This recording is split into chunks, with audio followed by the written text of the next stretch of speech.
Good morning, everyone. Thank you so much for joining me today. I believe that the storm is over.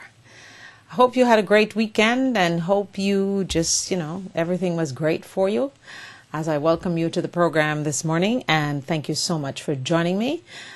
Alrighty. Lots of things to tell you about the weekend. I had a great weekend. I visited Lanine's book signing and that was great. And saw Nina for the first time for a very long time. Haven't seen her in a while, but of course, she looked the same way, just as I remember. All right, and I'm gonna just tell you a little bit about what I did for the weekend and hope you had a great one too. I just kind of realized that just about anything, I knew it all along, but when I watched the documentary on Vidal Sassoon, he grew up in an orphanage.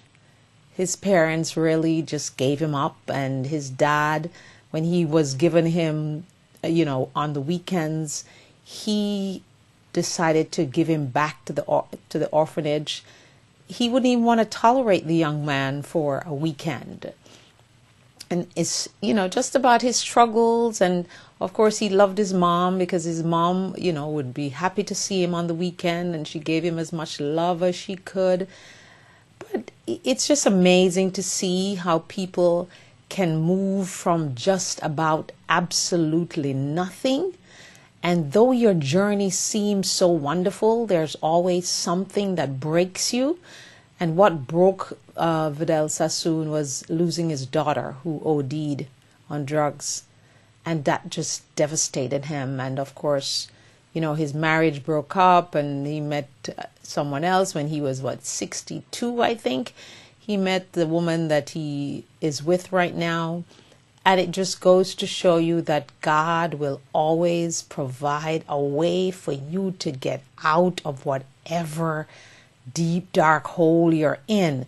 It's just unimaginable to see. And then I sat there and I watched Coco Chanel's story. And, she was a struggling dancer, singer, and met this gentleman who gave her his card. And, she had no plans to follow him. But then she one day decided that she's going to go because her sister decided to leave. And hey, her life just went through a whole lot of bumps and bruises.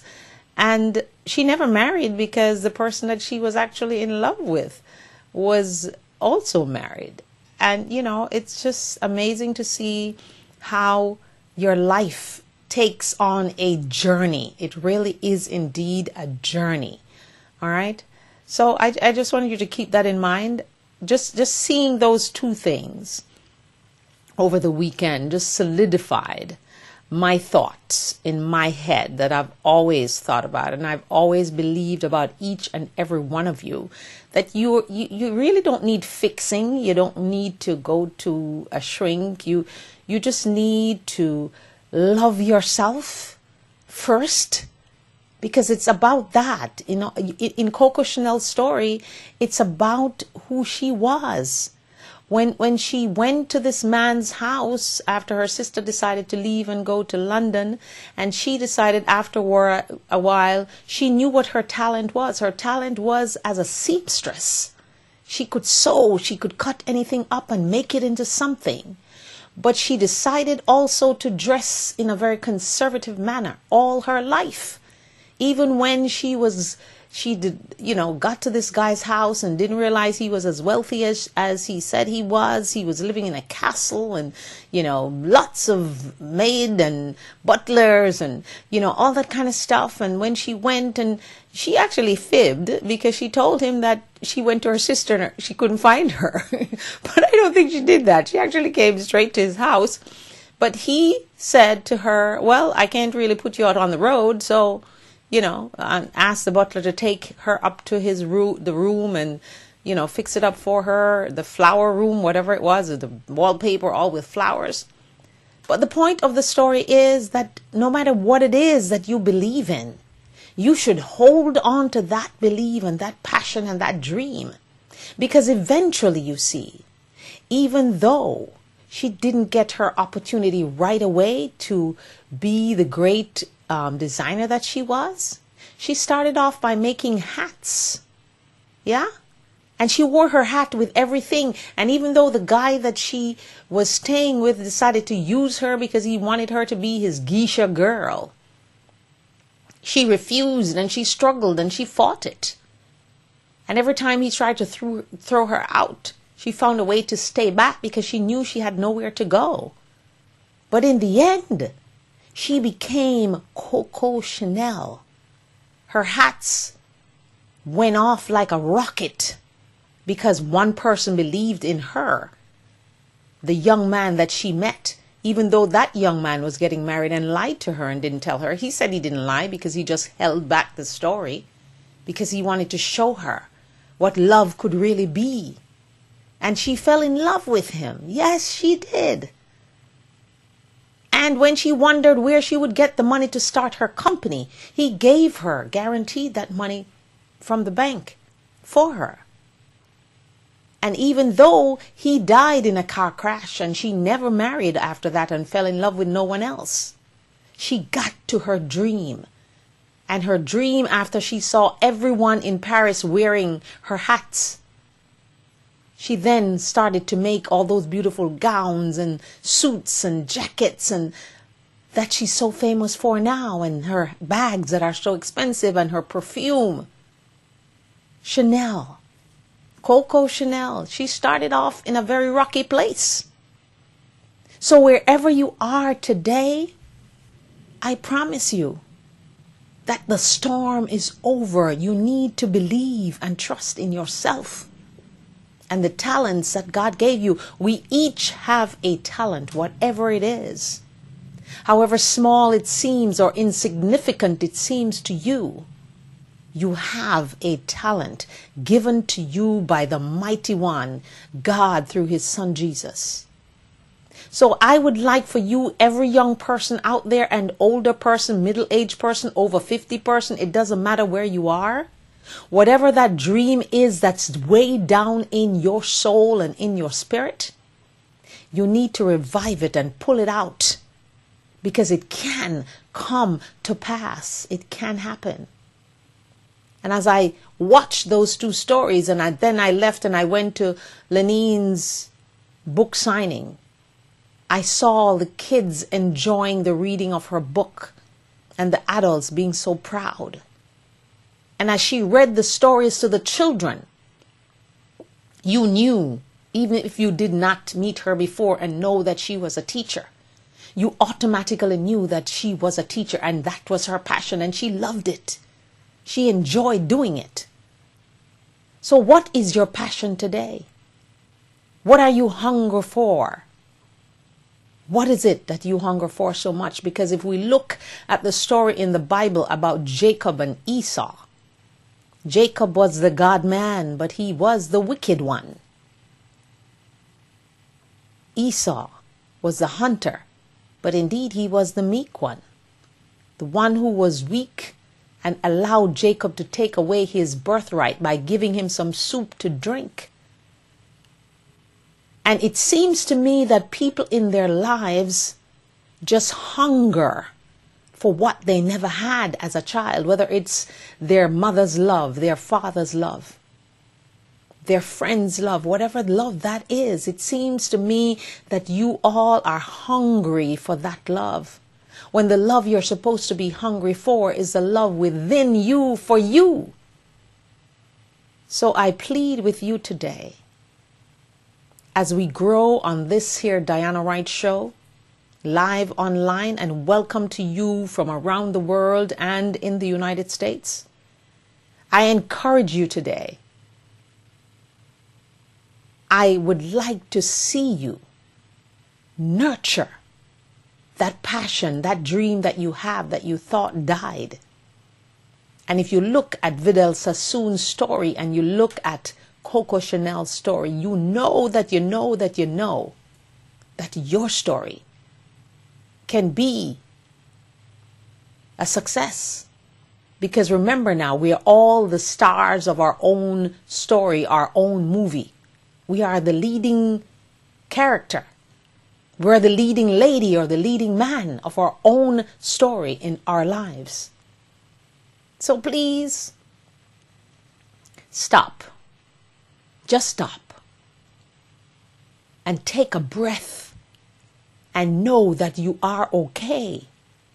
And everything, as God planned it, will be okay too. But you must trust, you must have faith, and you must believe in the promise that God gave. And He promised us a lot of things, but we have to believe in order to receive it. Open ourselves up to receiving the blessings that is coming down from heaven, that the Bible tells us that when we get it, we will not have room to receive. So I encourage you to do that today. And thank you so much again for joining me. Welcome to the Diana Wright Show live online. As we move now to some other things. And in my going through that over the weekend, I finalized my 13 things that I think you must deal with in order to get to the promise. And I will go through them with you one by one.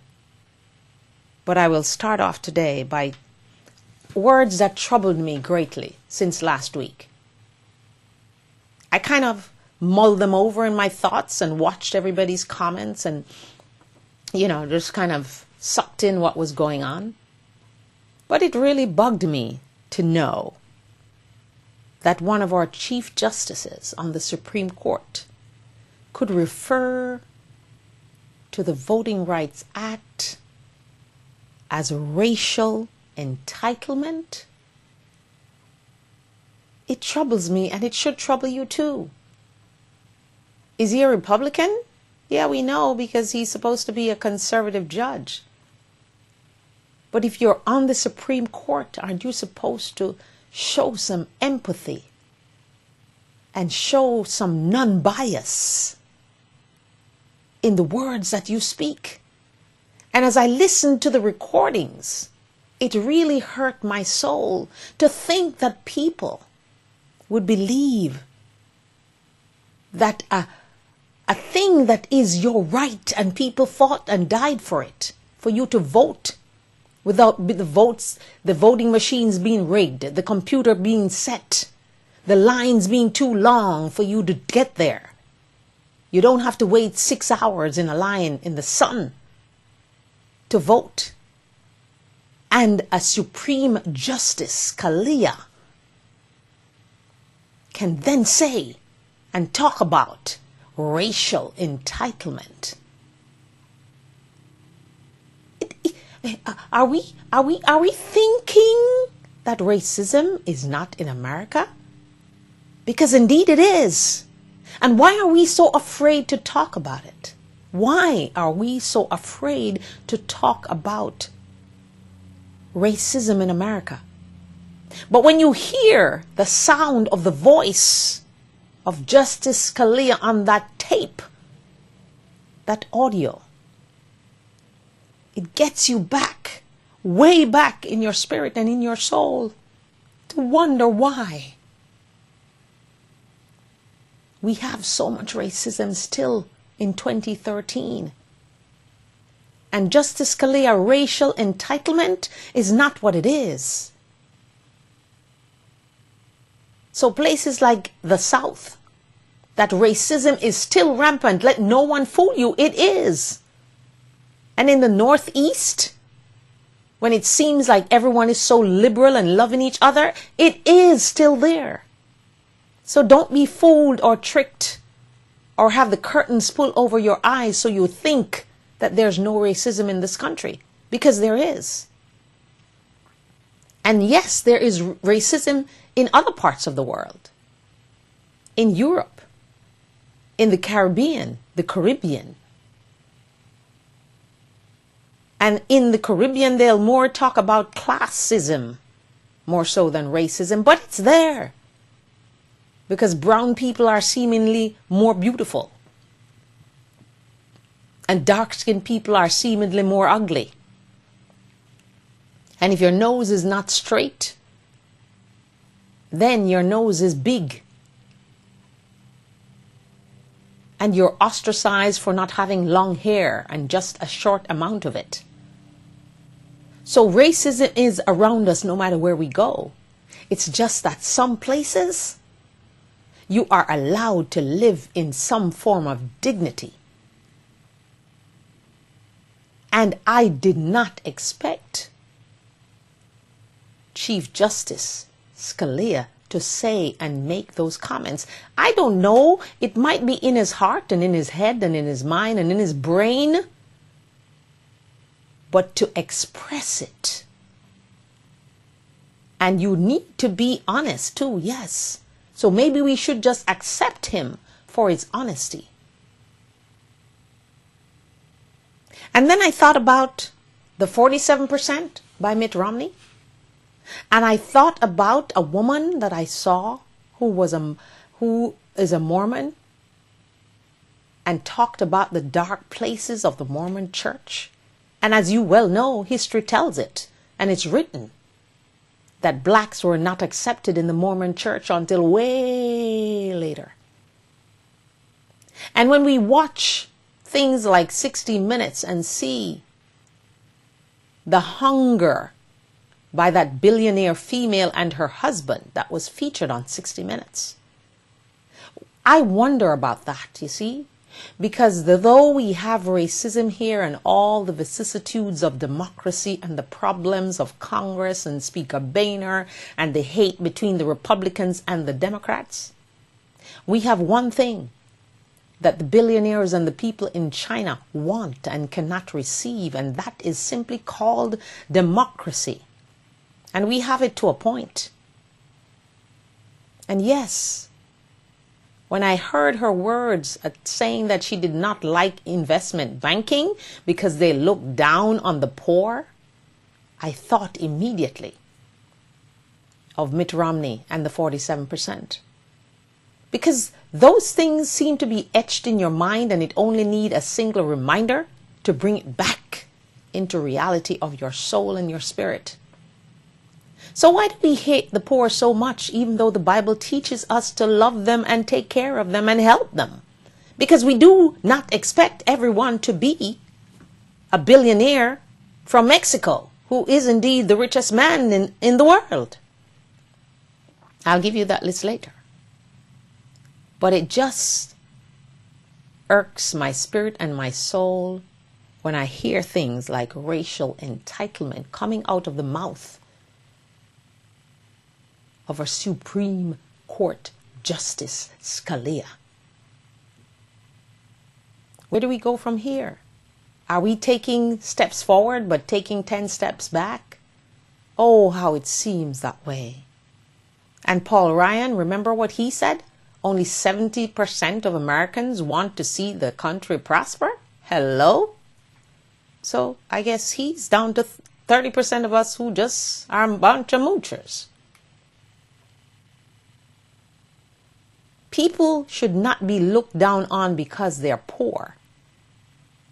Because everyone in this world, given the right opportunity and the right break at the right time in their lives, will make a success, even if they blow it when they get there by going on drugs or becoming alcoholic or letting the fame get to their heads.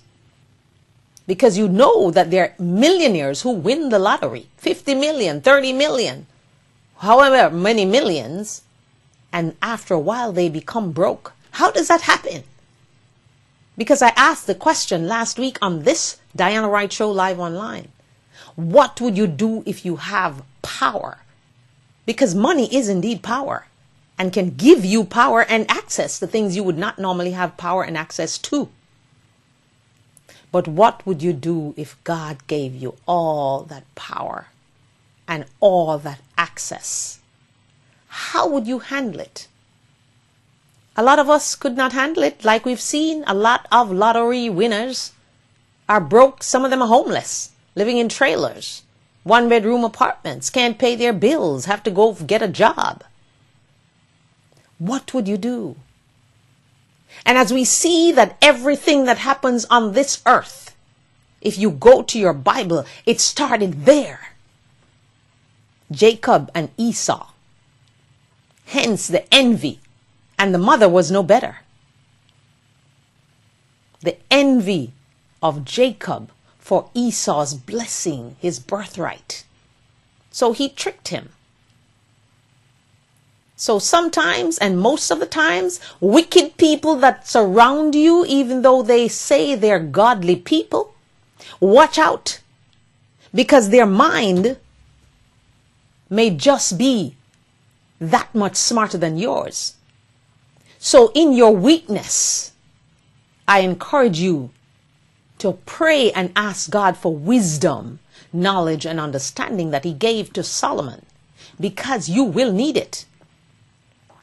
You will need it to survive in the planet of haters and jealousy and wickedness and people who are willing to just hurt you to try to get what you want and take away what they think you have because they want it. I remember the days and the years when people were jealous of the relationship with me and my mother because we were so close and still are so close. What is that about? How can you be jealous of someone else's mother and their daughter's relationship? Yes, people are like that. And why? Because we hunger for that which we never had. So whatever way we think we can get it or receive it, we will go and have it and get it. And that's the reason a lot of women just seem to be so needy. Because a lot of us are missing the love of a father. And you note I said a lot of us. But it's the way you deal with it. You either need to go find him and tell him a piece of your mind, because anger is good. Let no one tell you that anger is bad. If you are angry, you need to deal with that anger in that moment. But then when you deal with that anger in that moment, you get rid of that anger. And you don't dwell on it. And that's the key, you see. And when we pretend to be nice to other people because we are trying to get love from everyone else, because we thought we were missing it when we were growing up, or we were abused, or whatever happened to us. So we live a life of pretense and fake. And we're all dressed up, but in our hearts, we mean people no good. We're jealous, we're envious. And we are indeed deceptive, gossip mongers. So I plead with you today to just remove yourself from that and just look at the lives of people that I spoke about here this morning. Vidal Sassoon, Coco Chanel. Lots of you love her bags, but you can't afford it. But see where she's coming from and how she struggled and suffered. But she kept what she believed in. She believed in wearing clothing that was not showing your body all over the place. And she kept that going. Yeah, eventually she kind of showed some shoulders and some things like that. But if you go back to what they tell you is her history, she stuck to her guns, even though people were telling her that she looked like a boy in her clothes that she was making. But that's the look she wanted. She said she wanted to be different and stand out. So she didn't want to look like every other woman showing her skin. Oh my goodness. What a pleasure it was to watch that. And as Vidal Sassoon said, even though you see me looking like everything is wonderful and life is so great, yet I had my failures. And I had my struggles and my sorrow and my weeping when my daughter took her life with an overdose of drugs. So let's not envy anyone or want anyone else's life. Let's just stick to the life that God gave us. Let's rejoice and be glad in it. And just ask him to send you prosperity now, because that is actually the next verse in that particular scripture. But people always stop at, this is the day that the Lord has made. Let us rejoice and be glad in it. And they stop there. But go down further and you will see what I'm saying. It says, send prosperity now, God. Because I need it, or we need it, or you need it. So whatever your struggle is right now, based on what I'm telling you right now, I hope I have encouraged you to move from that place of blue into the place of green that is called action. Because no one else is responsible for our happiness but us. No one else is responsible for us loving ourselves. It's just about us. Individually loving who we are and teaching our children the same principle of loving themselves so they don't have to be committing suicide as many teenagers are doing. So you don't just have to give that love. You have to know how to receive it, and you have to know how to have it for yourself.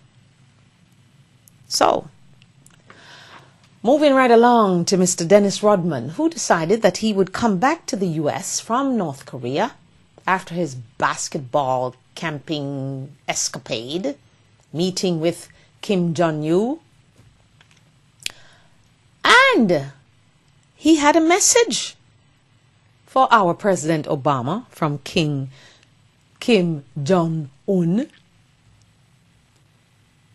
The brother only wanted the president to give him a phone call. So my question is that his youth that is speaking and showing his ignorance? Or is that just him being frivolous about basketball and the whole aura of Dennis Rodman, the celebrity from Chicago, who floats around Florida? He wants President Obama to give him a call. So I wondered about that. Why don't he pick up the phone and call President Obama? I'm sure they let the call through. I'm sure the White House would. If he doesn't even get to the president, he might get to Joe Biden, VP, or the special advisor to the president, or the chief of staff of the president. So he needs to take up the phone and call and stop sending messages through Mr. Rodman. Dennis Crazy Rodman, yes. But you see, Dennis in his craziness is quite smart. Because this is wonderful publicity for him and the project that he's working on, which is a documentary. So people never seem to do things by just doing it. They always seem to have an ulterior motive. Like Jacob giving Esau the soup to drink because he knows that Esau loves the soup. And he's going to drink the soup. So while he drank the soup, he conned him out of his birthright. So what are you hungry for? What are you missing in your life that you're looking to someone else to satisfy? That place in your soul that you think is empty. It's not. Because if you love yourself, that place in your soul that you think is empty will be full. So, anyway, a funny story I heard this morning from Planet Fitness, the gym. They kicked out a woman for talking too loud on her cell phone. I guess they gave her one too many warning and they couldn't take it anymore. So they threw her out of the gym. So I guess she went and found another gym. And hope she doesn't get kicked out there, because we need to have some manners with our cell phones. You go to a restaurant and people are on their cell phones talking so loud. I don't want to hear your business. I'm not interested. You go to the supermarket. The same thing. You go to TJ Maxx or any store. TJ Maxx, my favorite store. You notice I always refer to it because it is my favorite store, because I do believe that you can go into TJ Maxx and you can get high quality items, because I only buy the high quality ones. Let's just put that on the table. I only shop in the runway items, right? But you can indeed go there and get the things less than you would get them in Saks or Nordstrom or whatever, one of those big stores that are normally a little more expensive because you're paying for the atmosphere and everything else that goes along with it. So, I just ask you to, when you're in a store, in the supermarket, or in a restaurant, or in the bathroom, you go in the bathroom and you hear people on their cell phone talking their deepest, darkest business. Not interested. Isn't there something called a cell phone etiquette or something of that nature to set people straight? People are not interested in your conversation. And some people, I notice, when you go to a store and they think you might be from the country that they're from, they start speaking in the lingua of that country. And if they do that when I'm around, I just act as if I'm deaf, dumb, and blind, and I just keep stepping. Because I'm not going to acknowledge you. I don't want to hear your conversation. I'm not even interested. I have my own conversation to deal with. So, ladies and gentlemen, with your cell phones, if you're going to have dinner, I think you can put the cell phone down for a minute or two just to gobble down your food. And I think I see people with their cell phones in church. Now that really gets to my goat. Because if you are going to church to worship and you cannot turn off that cell phone, and don't give me the excuse you're using your cell phone as a Bible. Get the Bible in your hand and in the church with it. And all you iPadders, the Bible, the old-fashioned Bible that you turn the pages and read. We're so technologically advanced, yes, and we are happy for it, because if it wasn't for technology, I could not be here welcoming you from around the world and in the United States on the Diana Wright Show live online.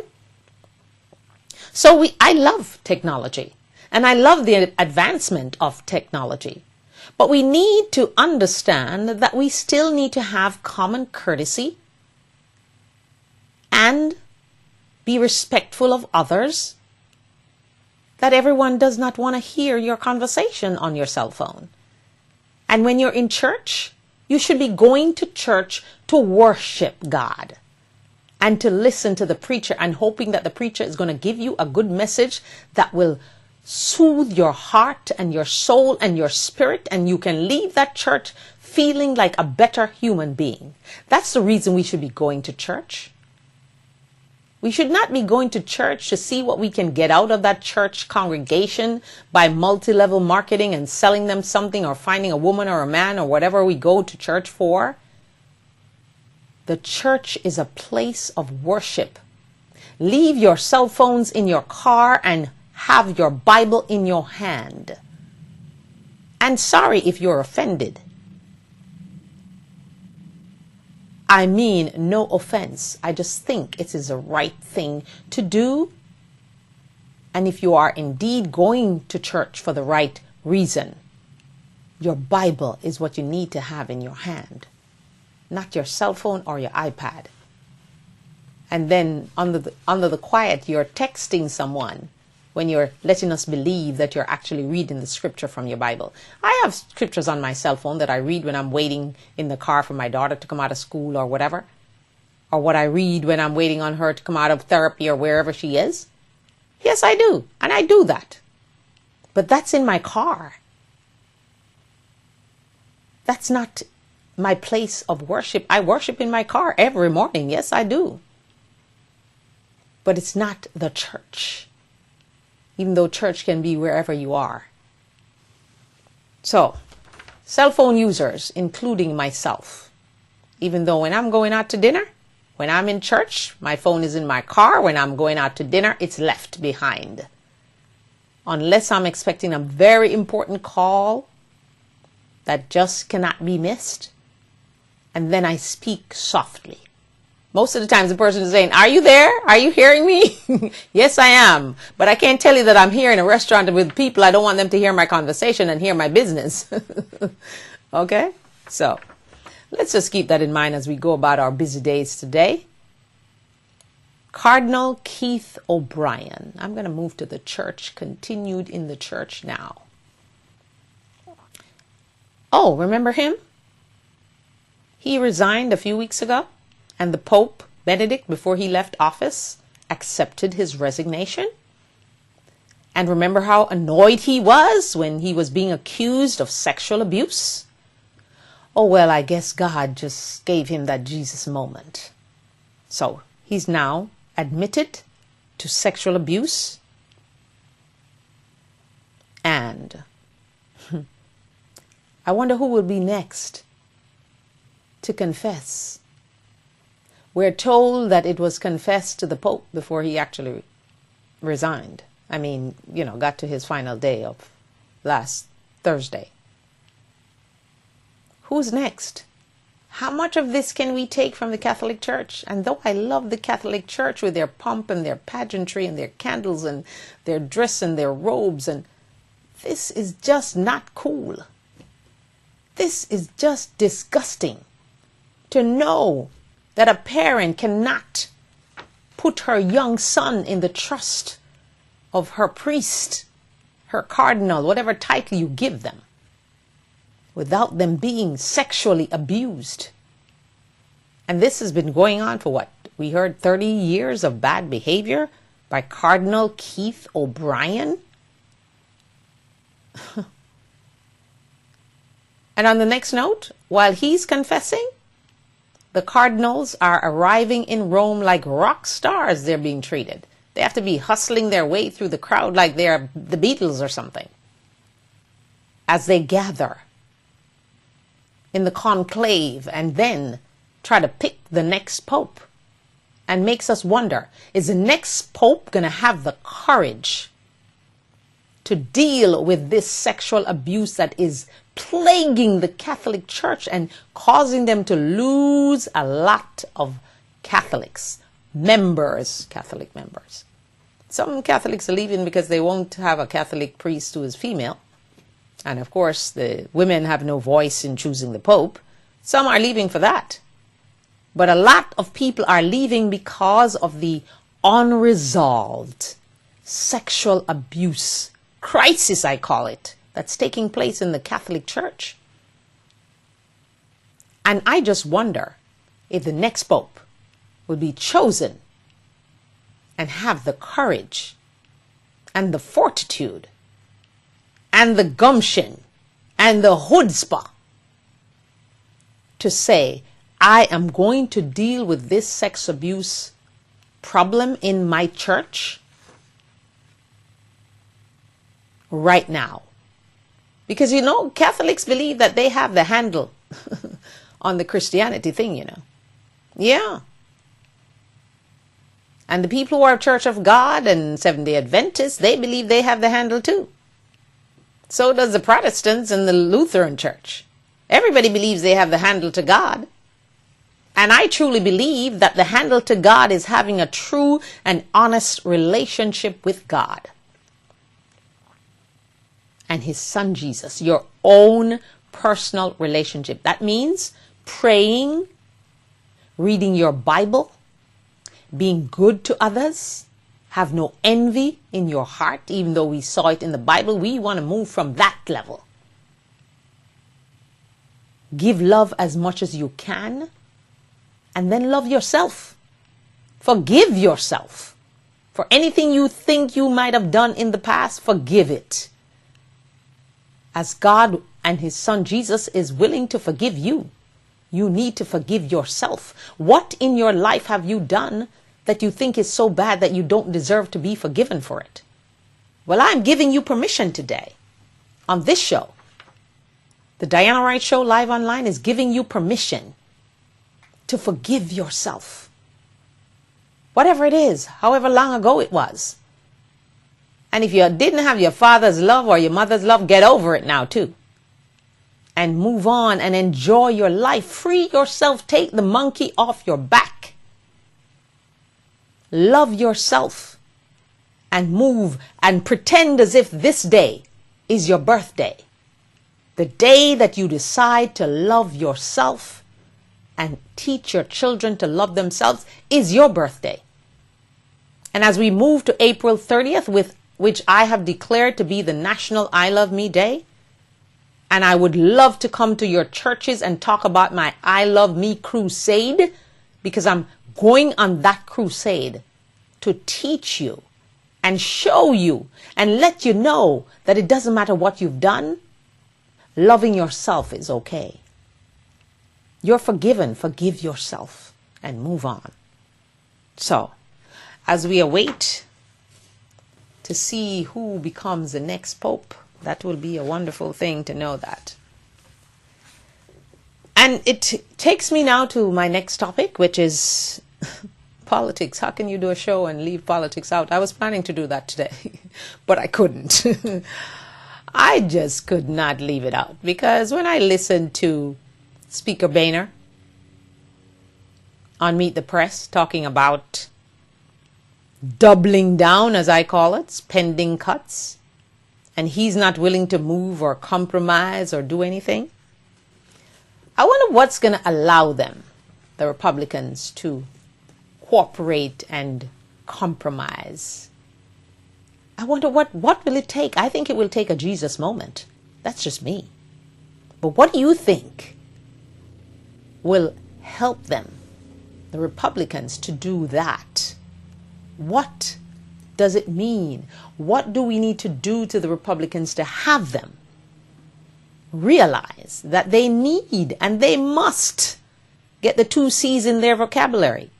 Cooperate, compromise with the President of the United States of America and the Democrats to get things done. Because as we move from the sequester on Friday, March 1st, now we're looking down the barrel of them shutting down the government later on this month. So are we just going to continue from crisis to crisis and nothing gets done? Increíble. Wow. The wow moment of the day. Mr. Boehner doubling down on spending cuts. And they keep talking about tax increase is what the president wants. Ladies and gentlemen, that's a lie. The president simply wants to close some of those loopholes and subsidies that are given to huge companies like oil companies like Exxon, who makes money hand down as we continue to pay more at the pump for gas. All the big companies that have their private jets and doing their thing, and no envy here, because no one envies you for what you've worked for or what you have. We're just saying that the president is saying if you close those loopholes and those subsidies, and they don't want the poor people to get subsidies, but who is more subsidized than these rich companies? They get more subsidies than you could ever imagine you getting. As Mitt Romney refers to our gifts that we've gotten, and I haven't seen mine yet. So, when will the Republicans stop lying to us and tell us it's not a tax increase that the president is looking for?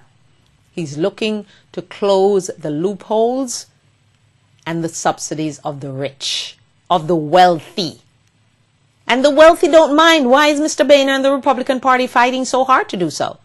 The people like Warren Buffett and Bill Gates, they're saying, we can pay some more taxes. We can, deal with this. Why are they being protected by the Republicans so much? What is it?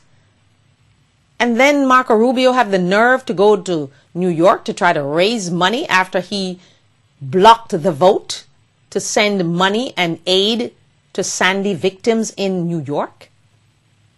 Does the Republicans really, do they have a conscience? Do they love people? Or do they just love the people that's in their circle and that's it? What is it? I need to know. Please. Enlighten me.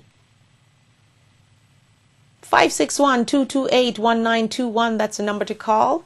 And don't forget to save the date of October 5th.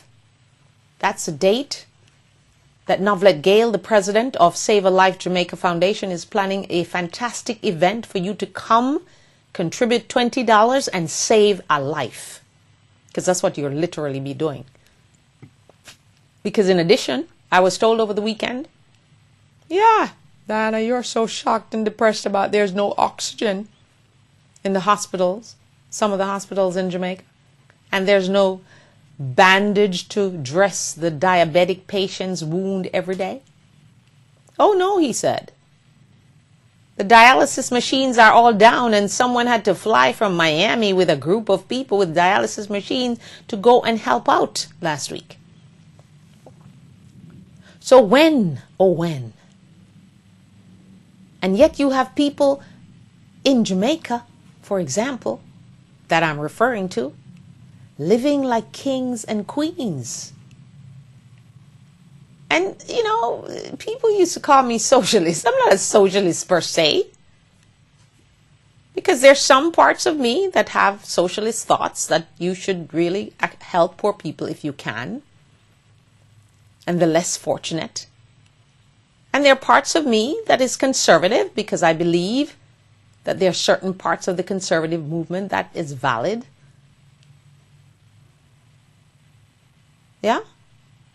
But there's also the part that is liberal. But when do we draw the line of what we really believe in? And how do we exercise what we believe in? How do we show people? Because remember now, love is an action word. It's not just telling you, I love you. And I love. The only time you could just say, I love me, you can use those 3 words. And it's as long as it's referring to yourself. But don't be telling people you love them when you really don't. Okay? That's a false prophet. False prophecy. So if you don't love someone, just be quiet. Just like when you see babies, if you don't think they're cute, don't say they're cute because you're lying. Because not all babies are cute. Just don't say anything.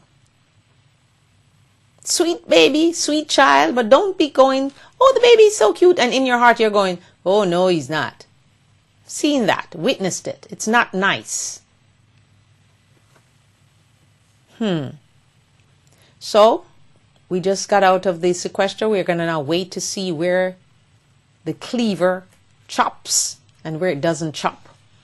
And who gets hurt and who doesn't. And we'll watch the airport to see if they're having problems moving people along. Air traffic controllers. We'll see if the teachers are being laid off, as we were told.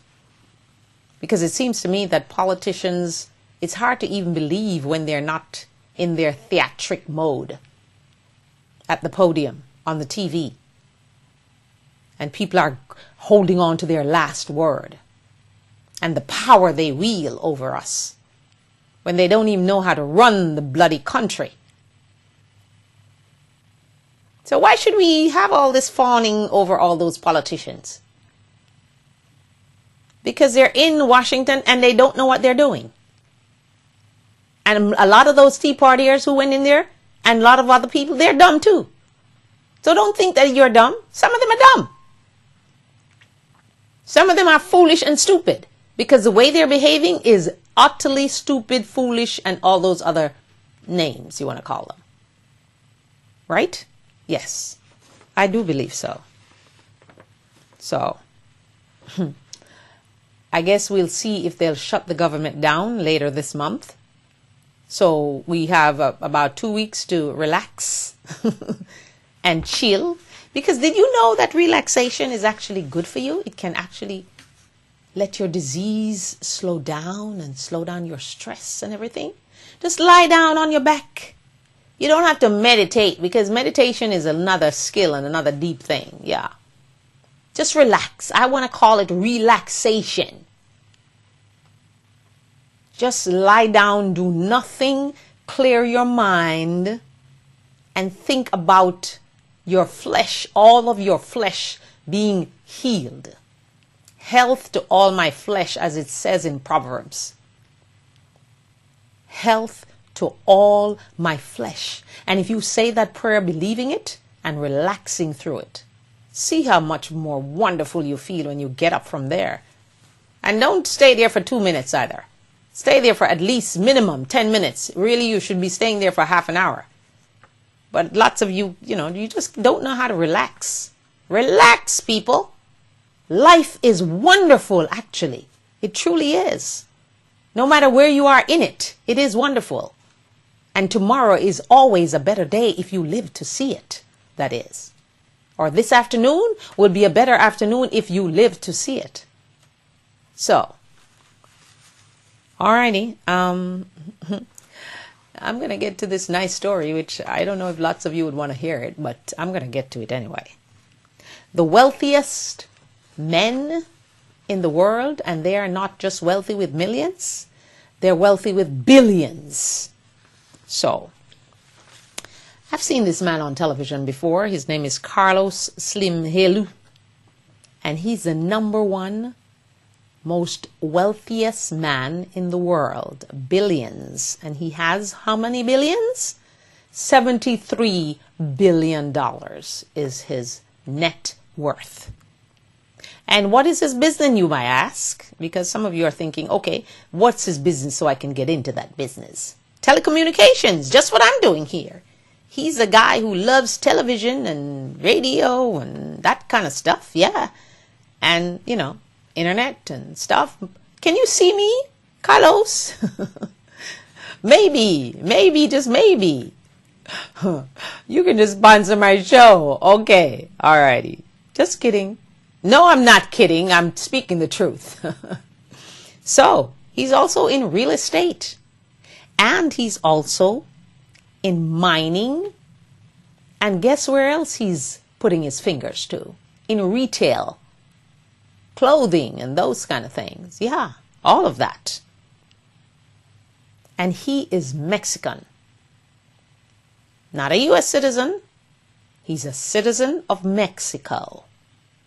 The richest man in the world. The richest billionaire in the world.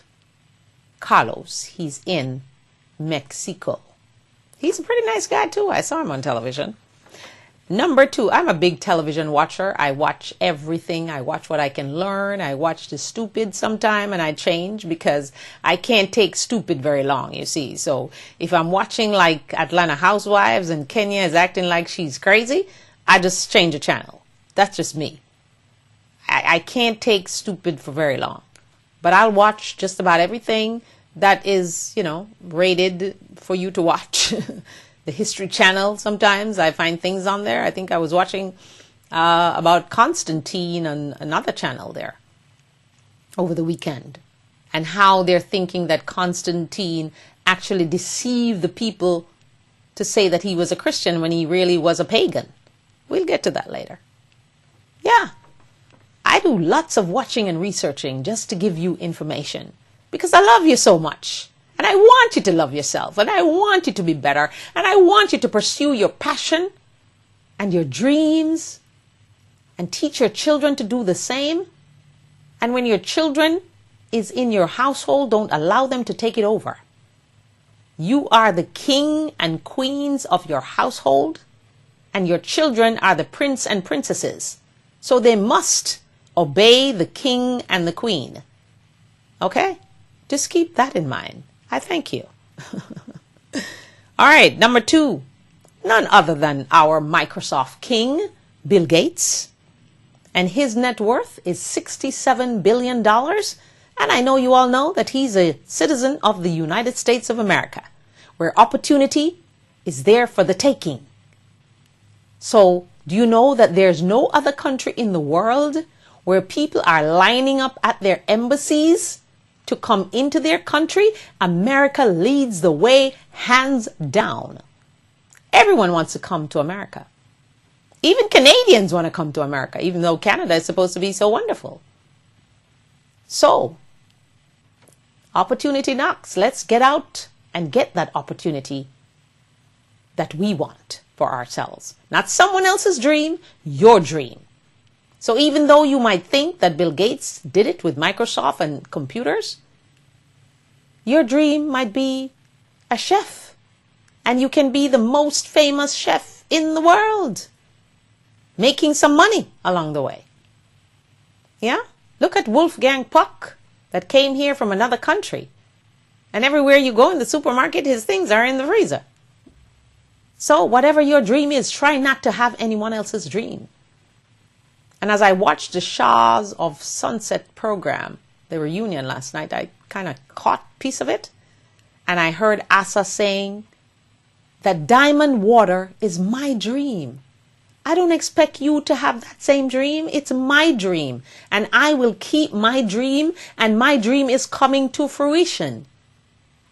But I don't expect my friends to talk bad about my dream. Yes, I don't expect that. But I expect my friends to support me in my journey to my dream. And get that negative talking out of your head. And friends who are negative around you and don't support you in your dream, dump them. And if they're jealous of your dream, dump them. And if they're jealous of your success, dump them. They don't deserve your love and your prosperity, because I assume, and I don't like that word, so we'll change it, because you should never assume anything.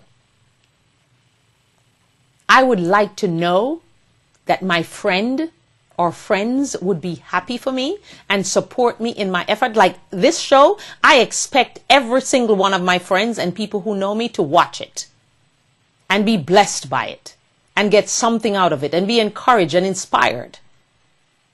Instead of envying me and then say, oh yeah, ooh, she's back on the internet, but it's still TV. Yeah. And I would like to be doing what she's doing. That's not your dream. This is my dream, to control my own destiny. And yes, I would like my show to be back on television. And I would love for my book to become a movie. But that's my dream and should not be your dream.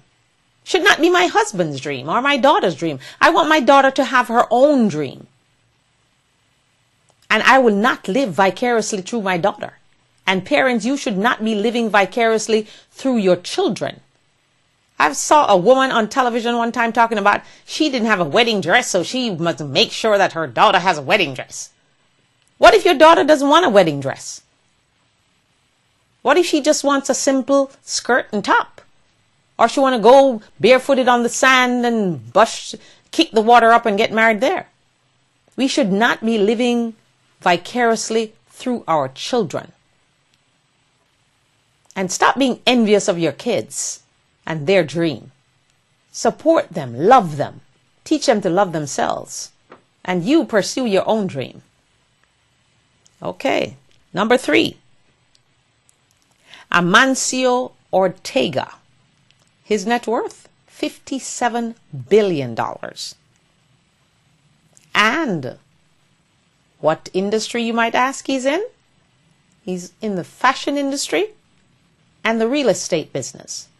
And he acquired a whole lot of shares and investment in Zara. I don't know if you see the store. I think the store is here in Florida, but it's all over Europe. It's everywhere in Europe you go. I mean, everywhere you go, there's a Zara. In the airport even. And he acquired a lot of that fashion icon company. And that's his business. So see, if you're in fashion, look at Donna Karan. Donna Karan started her company just sewing for herself.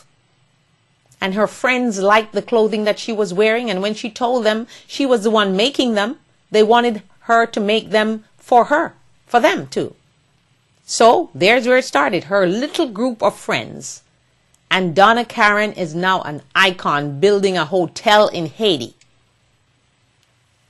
Getting her clothing made in Haiti. Yeah? So whatever your dream is today, we encourage you to pursue it and try not to go on any other person's planet. Stay on your own planet. Stay on your own course. If you want to be a doctor, don't try to be a fashion designer unless that's part of your passion, because you can actually do both. If you want to be a doctor and you want to own restaurants, you can do both. But try not to do it because someone else is doing it or your friend is doing it or you think there's money in it. Money is not always the reason to choose a career or a path. I watched an artist from India who lives in London. Who is the artist that you see with all those crazy things in Chicago? You see like a bean and people are always looking at this bean. And this big statue that he has whirling around in London and all over the world. Now he's going to different places. I think he dedicated something to China because he was in support of some activists in China. He was just an artist. So whatever it is that the talent that God gave you, I want you to use it. Use that talent and follow your own dream as you continue to love yourself. There's so much more to go through, but my time is up. Not that it's up, but I gave myself an hour each morning, and I'm going to stick to that for a while until I decide to change it, until I get myself more acquainted with all this equipment that I'm sitting in front of. And I thank so much my husband and Pastor Blackwood for just helping with the technical part and showing me and be patient with me. Because I admit, I'm not a technical kind of girl. I'm in front of the camera, behind the camera, research. That's my thing. Love to talk to people, inspire people, give people hope, and teach people and share my testimony and my love of Jesus with them. That's me. I would put me in front of a crowd to stand up, and even if I'm not prepared, I will just find something to talk about. So that's my dream. My dream of selling my t-shirts, I love me, that's my dream. So I invite you to go to my web store and look at my t-shirts. And when I come to speak at your church, I will bring them with me so you can see them up close and personal. And if you'd like to buy one, yes. If you don't, that's okay too. Because someone is going to buy them and someone is going to love them. And my other dream would be to have my own line of clothing, because some of the clothing that I see in the store is just plain crap. But can I realize all those dreams? Yes, I can, if I pursue them. So speaker, author, yeah, I never really wanted to be an author, but now I am. So I'm an author, I'm a speaker, I'm a talk show host, and I'd love to be a designer of clothing, a clothing line that people can be proud of and wear and feel good about. And you might wonder, what other dreams do I have? My dream would be to be a builder, building houses that people can actually live in. Because when these architects design these houses, every time I go in one, I'm wondering, why did they put the bathroom there? And why did they put the kitchen there? Do they think people have to live here? Why do I need to smell the food that's being cooked in my kitchen, in my bedroom? And why is the dining room in my bedroom, almost? So that's another dream that I do have. So I'm putting it out in the universe for you. I'd love to be able to have some land where I build houses that are affordable and luxurious, because I think whether you're poor or you're rich, you should be allowed, even if you're building houses for poor people, it should be built in a way that they're going to live there. Don't put their bedroom in the kitchen and the bathroom in the kitchen. Who wants to have their bathroom, seeing their bathroom from their kitchen? Nobody wants that. The powder room, yes, have a powder room, but make it far away from the kitchen. That's just my thing. And everyone deserves to live in a nicely decorated house. It doesn't mean that you have to go and buy the most expensive furniture. It means that you can go to a store that sells inexpensive stuff, but I can make it stylish for you. I promise you I can.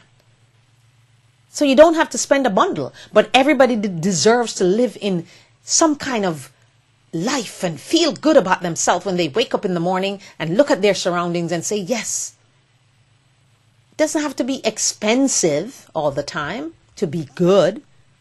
It can be inexpensive and look very good. I promise you, I can go into a house that the person doesn't have a big budget and go to the stores that I know can get things inexpensive, decorate that house and let them feel good about that house. Why shouldn't they get that house decorated? Why? Because they're poor? No, absolutely not. And then I can go to the person who has tons of money and spend that money too. And just like I could go and dress someone who has lots of money, I can dress the person who doesn't have a lot of money, because I used to do that one time. I was a personal shopper dresser, if you want to call it that. Okay? Where you advise people about the clothing that looks good on them. And ladies and gentlemen, not every style that comes out looks good on you, so do not wear every style that comes out, because it's not always becoming of your shape or your form or your profession or what you do. People should dress appropriately for their work. And young ladies out there, you need to put some clothes on and do not leave half of your clothes in the closet, because no one wants to see your body. Just think of Coco Chanel, the Chanel bag that you really want to buy. Go and research her life and see who she really is. So if you love her bag so much, then maybe you should try to take a few tips from her too. Thank you so much for joining me. Hope you join me again this evening at 8. And of course, I ask you to remember the number here, 561-228-1921. The email address, DianaWrightTV@gmail.com. And don't forget, April 30th is National I Love Me Day. And October 5 is the day you will save a life by supporting Save a Life Jamaica Foundation, headed by President none other than Novlet Gale. Have a great day. If you love something, set it free. If it comes back, it's yours. If it doesn't, I promise you, it was never yours.